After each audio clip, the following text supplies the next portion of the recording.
देखना शुरू कर दिया है सृष्टि लाइव टीवी।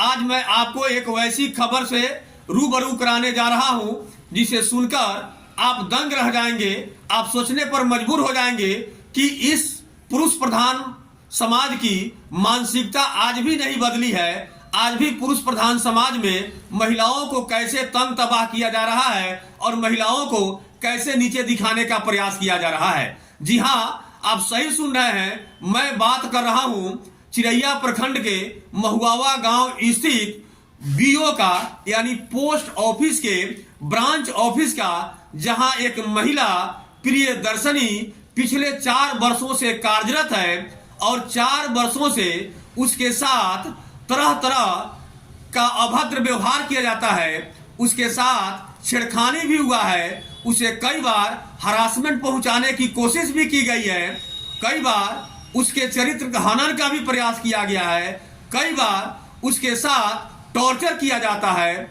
और वह मानसिक रूप से काफी थक गई है। अपने वरीय पदाधिकारियों को आवेदन दे देकर शिकायत करके वह थक गई है। शिकायत पर कोई कार्रवाई नहीं होती है क्योंकि इस घटना में वरीय पदाधिकारी ही शामिल है।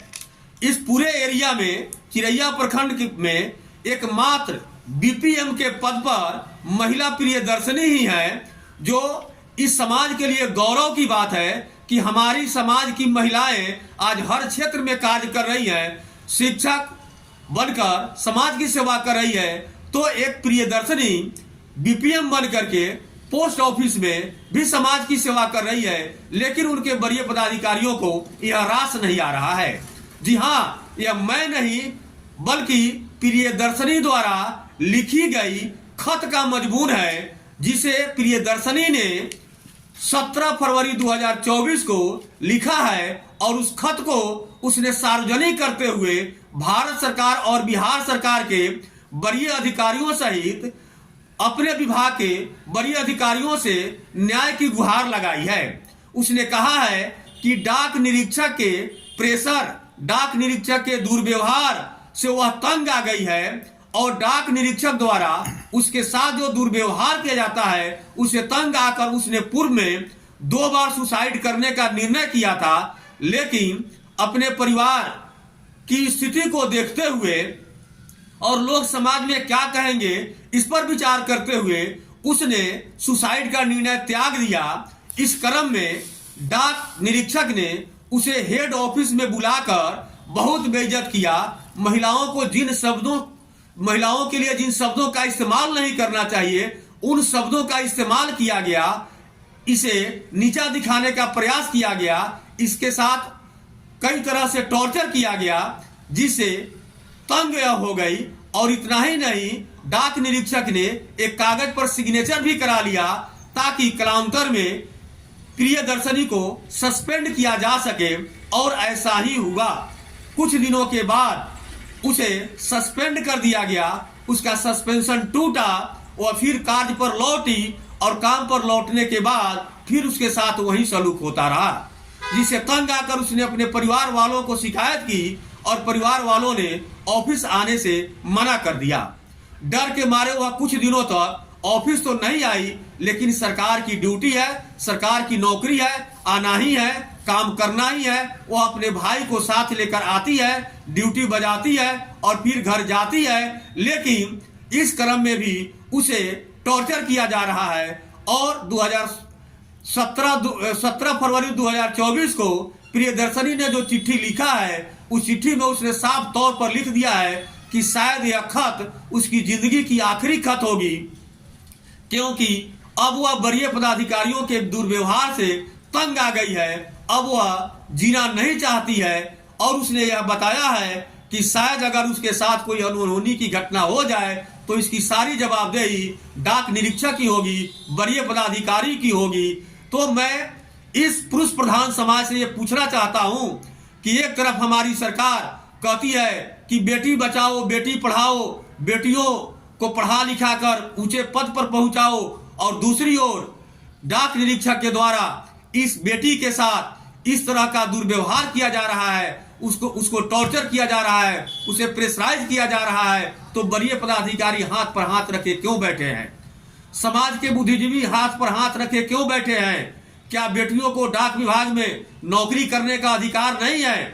उसने पूछा है कि ढाका बीओ में 2 से 4 लाख रुपए बैलेंस रहता है, वह जो है सेम डे में जमा नहीं करता है, तो फिर उसके विरुद्ध कार्रवाई क्यों नहीं होती है? और उसके बीओ में मात्र 50,000 रुपया बैलेंस है, जिसे सेम डे में जमा नहीं किया गया, तो उसे सस्पेंड क्यों कर दिया गया?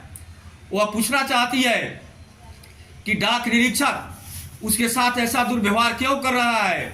शायद उसने सवाल उठाया है कि शायद डाक निरीक्षक ने उसे हटाने का मन बना लिया है और उसकी जगह पर किसी दूसरे की बहाली के लिए डाक निरीक्षक ने किसी से पैसा ले लिया है और इसे किसी तरह प्रियदर्शनी को हटाकर उसकी जगह किसी दूसरे को बहाल करने का मन बनाया है।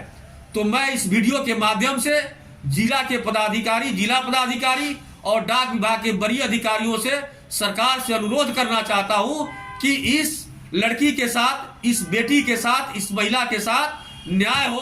अगर महिलाओं का मनोबल इस तरह से टूटेगा तो समाज बिखर जाएगा। बाबा बीओ की बीपीएम प्रियदर्शनी ने एक वीडियो भी जारी किया है जिसमें उसने क्या कुछ कहा है, अपने वरीय अधिकारियों डाक निरीक्षक पर क्या क्या आरोप लगाई है, वह किस तरह से टॉर्चर हो रही है, सारी बात आप प्रियदर्शनी की जुबानी सुने। सर, हम प्रियदर्शनी बोल रहे हैं, मंगवावा बीओ में पोस्ट ऑफिस में काम करते हैं। मुझे ये बोलना था कि मेरा ज्वाइनिंग हुए 4 साल हो गए। मेरे ज्वाइनिंग के टाइम में भी मेरे लेटर पे पैसे दे के मेरे लेटर को ज्वाइनिंग को रुकवा दिया गया था। उसके बाद हम लोगों ने बहुत मेहनत से अपना ज्वाइनिंग लेटर हासिल किया।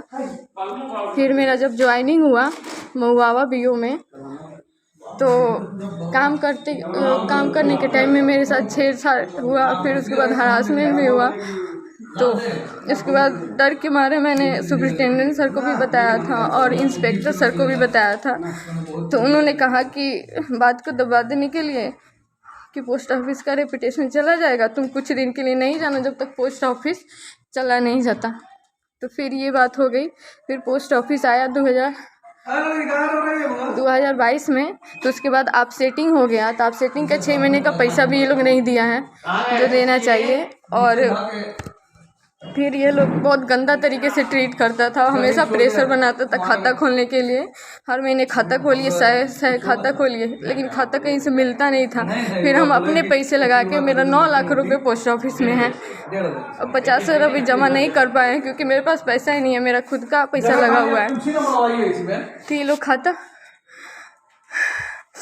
लोग खाता खोलने के लिए हमेशा प्रेशर बनाता था। रात में भी फ़ोन कर देता था कि खाता खोलिए नहीं तो सस्पेंड कर दिया जाएगा, खाता खोलिए सस्पेंड कर दिया जाएगा और बैलेंस भी नहीं बढ़ना चाहिए। अब आप ही बताइए कि ये कैसे हो गया। हम तो एक लेडीज़ हैं, हम तो गांव में घूम नहीं सकते। मेरे साथ उतना बड़ा हादसा हुआ था। तो भाई को लेके जाते थे, भाई घूम लेता था और सब काम हो जाता था। लेकिन ये कुछ दिनों से, 1 साल से मेरे पास बहुत प्रेशर बनाया गया क्योंकि हम ये पूरे बीओ में हैं, बस हम यही एक ही लेडीज़ बचे हुए हैं जो यहाँ पे काम करती हैं। बहुत प्रेशर बना रहा है लोग, इसके चलते मेरा पढ़ाई भी छूट गया। और 2 बार सुसाइड करने से भी बहुत मन किया कि सुसाइड कर ले। मेरे फैमिली वाले को भी बहुत प्रेशर बनाया गया खाता खोलने के लिए। अब हम खाता कहाँ से खोलेंगे, अब खुद के पैसे से खोले हुए हैं। तो बताइए, और ये लोग सस्पेंड कर दे रहा है, बार बार सस्पेंड कर रहा है। सिर्फ ढाका में जाइएगा तो वहाँ 4 लाख रुपए मिलेंगे सबके पास, लेकिन वहाँ कोई कुछ नहीं बोलता है क्योंकि वो लोग उनको पीटने लगते हैं। इसी डर से वहाँ कोई कुछ नहीं बोलता है। सारा प्रेशर मेरे बीओ में है, मेरे बीओ में हमेशा चेकिंग आ जाता है, मेरे बीओ में सब गड़बड़ी मेरे बीओ में ही रहता है। पैसा कहाँ है, कॉपी क्यों नहीं रखी है, जनरल कहाँ है, कुछ दिया ही नहीं है लोग रखने के लिए। खुद के पैसे से कुर्सी खरीदा है हमने बीओ में। कागज़ हम ऐसे रख देंगे तो चूहा काटेगा, तो फिर ये लोग बोलेगा कि आप ही की गलती है, इधर उधर हो गया कागज़ तो मेरी ही गलती है। अब बताइए हम क्या करें।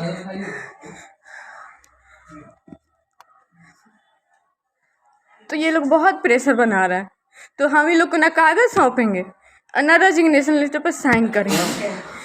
अगर ज़्यादा प्रेशर बनाया लो तो हम यहाँ से तो जिंदा जाएंगे नहीं, कागज़ लेके भी जाएंगे। तो यार तो मेरे साथ इंसाफ हो, नहीं तो अब हम कुछ कर लेंगे। अब ये लास्ट वीडियो है मेरा, अब हमसे अब नहीं होगा ये, बस।